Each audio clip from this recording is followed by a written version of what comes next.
Assalamualaikum warahmatullahi wabarakatuh. Perkenalkan, saya Ayatul Uzil dengan ujung NIM 005 dari Teknik Elektro kelas A Indralaya angkatan 2022. Pada kesempatan kali ini, saya akan mempresentasikan materi yang berjudul Esensi dan Urgensi Identitas Nasional. Baiklah, langsung saja. Pada pembahasan kali ini, kita mendapatkan pertanyaan, yaitu yang pertama adalah mengapa sebuah bangsa itu memerlukan identitas nasional. Yang kedua, apakah suatu identitas nasional itu dalam kurun waktu tertentu dapat hilang? Yang ketiga adalah bolehkah kita meniru identitas negara lain?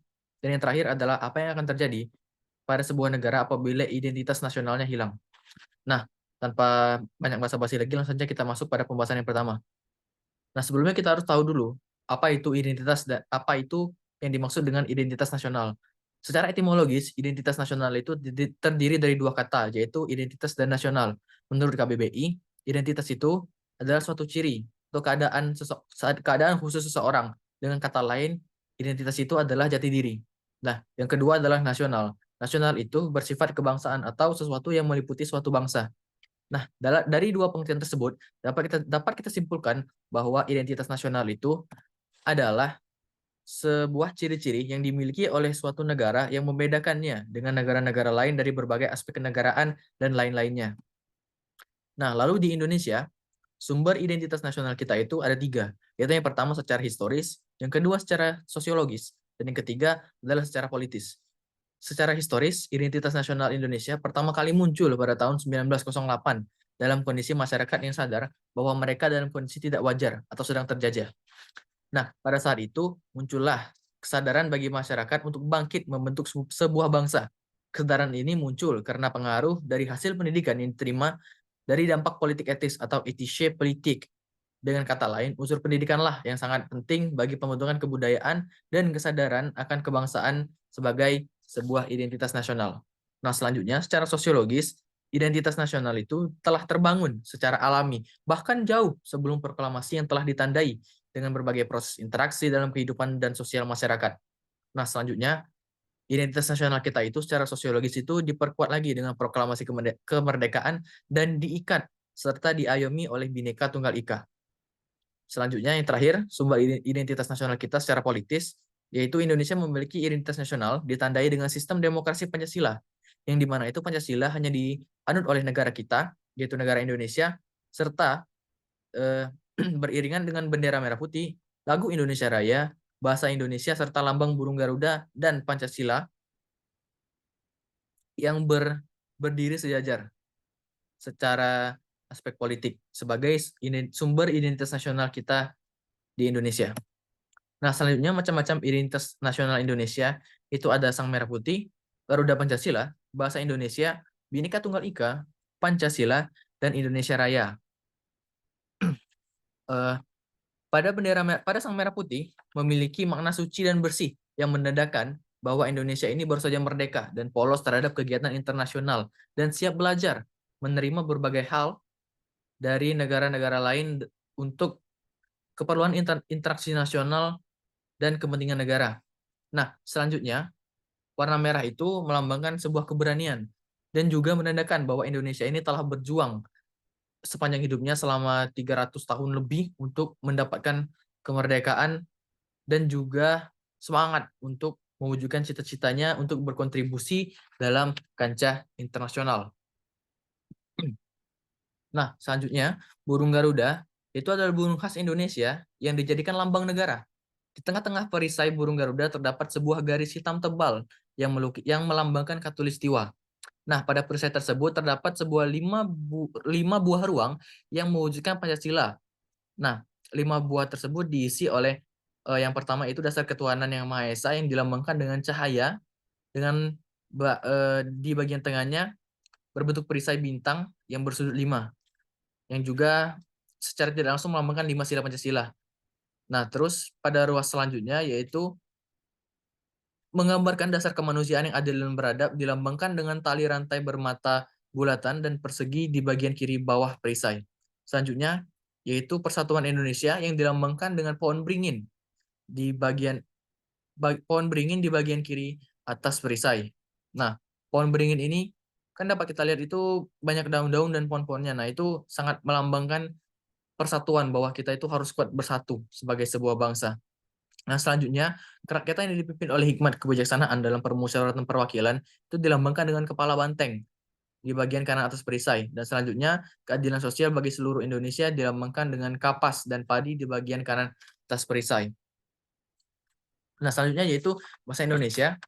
Secara sejarah dan ilmu kebahasaan, bahasa Indonesia itu diserap dari bahasa Melayu yang digunakan oleh rumpun rakyat Sumatera dan lain-lainnya.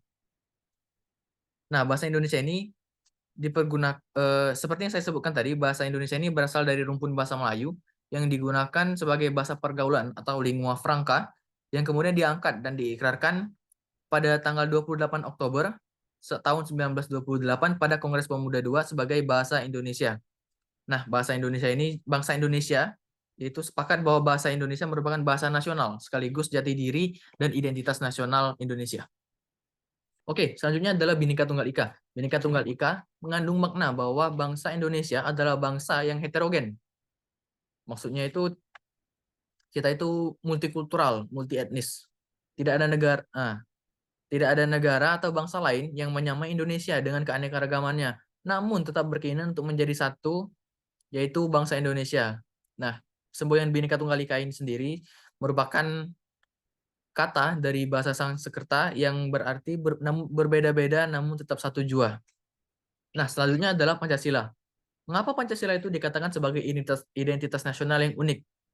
Nah, sebagaimana telah disebutkan sebelumnya bahwa Pancasila itu hanya ada di Indonesia. Pancasila yang telah menjadi kekhasan Indonesia, artinya Pancasila yang telah menjadi perinci dan juga menjadi ciri yang sangat kental dan khas untuk bangsa Indonesia. Siapapun orang Indonesia atau yang mengaku sebagai warga negara Indonesia, maka ia pun harus punya pemahaman. Ia harus bersikap dan harus berperilaku sesuai dengan Pancasila. Dengan kata lain, Pancasila itu juga sebagai identitas nasional yang memiliki makna bahwa seluruh rakyat Indonesia itu seyogyanya menjadikan Pancasila sebagai landasan berpikir, landasan bersikap, dan berperilaku dalam kehidupan sehari-hari. Pancasila itu juga dapat kita pandang sebagai cara berpikir, bersikap, berperilaku bangsa Indonesia tersebut juga menjadi pembeda dari bangsa-bangsa lain. Selanjutnya itu adalah lagu Indonesia Raya. Nah, lagu Indonesia Raya ini pertama kali diciptakan oleh Wage Rudolf Supratman atau W.R. Supratman dengan 3 lirik stanza yang juga sebagaimana dapat kita ketahui bahwa lagu kebangsaan Indonesia Raya ini adalah menjadi lagu kebangsaan terpanjang di dunia. Dan lagu Indonesia Raya ini pertama kali dikumandangkan pada Kongres Pemuda II tanggal 28 Oktober tahun 1928. Nah, baiklah selanjutnya yaitu esensi dan urgensi identitas nasional. Saya ingatkan sedikit lagi bahwa esensi itu dapat kita pandang sebagai yang menjadi suatu pembeda atau inti dari suatu hal. Nah, di sini esensi identitas nasional itu yang pertama adalah dikenal secara spesifik oleh negara lain. Nah, mengapa kita harus dikenal oleh negara lain? Karena apabila kita sudah dikenal oleh bangsa lain, maka kita dapat melanjutkan perjuangan untuk mampu eksis sebagai bangsa sesuai dengan fitrahnya. Lalu selanjutnya, identitas nasional sebuah bangsa negara sangat penting bagi kelangsungan hidup negara dan bangsa tersebut. Tidak mungkin suatu negara dapat hidup sendiri sehingga dapat eksis. Kendatinya, setiap negara seperti halnya individu manusia yang tidak dapat hidup menyendiri. Seperti itu. Setiap negara memiliki keterbatasan sehingga perlu bantuan atau pertolongan negara atau bangsa yang lain. Nah, demikian punlah Indonesia. Kita perlu memiliki identitas nasional kita sendiri agar kita dikenal oleh bangsa lain dan juga agar bangsa lain tersebut dapat memberikan bantuan dalam bentuk apapun yang kita butuhkan dan yang mereka bisa bantu untuk saling memenuhi kebutuhan dalam baik itu dalam kehidupan berbangsa dan bernegara dan kehidupan sehari-hari. Nah, oleh karena itu, identitas nasional itu sangat penting untuk memenuhi kebutuhan atau kepentingan nasional negara dan bangsa Indonesia. Selanjutnya, yang kedua itu pemenuhan kebutuhan dan kepentingan sosial dan nasional. Nah, seperti yang sudah saya jelaskan sebelumnya, bahwa berkaitan dengan poin yang pertama, bahwa kita itu harus dikenal dulu oleh negara-negara lain sehingga kita dapat memenuhi kebutuhan dan kepentingan nasional. Nah, dari kita dikenalnya oleh negara-negara lain tersebut, mereka mengetahui bahwa negara kita ini atau Indonesia ini negara yang seperti apa dan kita itu memerlukan bantuan apa-apa saja sehingga negara tetangga tersebut atau negara yang menjalin kerjasama dengan kita dapat memberikan bantuan yang kendatinya kita perlukan seperti itu. Nah, baiklah selanjutnya yang ketiga adalah menjaga harkat, wibawa, dan martabat negara. Nah, identitas nasional itu penting bagi kewibawaan negara dan bangsa Indonesia. Karena dengan saling mengenal identitas, maka akan tumbuh rasa hormat dan saling pengertian atau mutual understanding.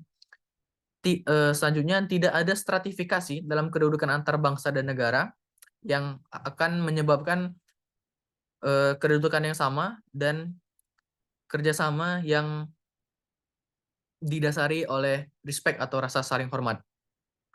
Nah, dalam berhubungan antar negara, tercipta hubungan yang sederajat atau sejajar, karena masing-masing negara mengakui bahwa setiap negara itu berdaulat dan tidak mampu melampaui kedaulatan negara lain atau mengintervensi hal-hal yang terjadi di negara tersebut. Seperti itu.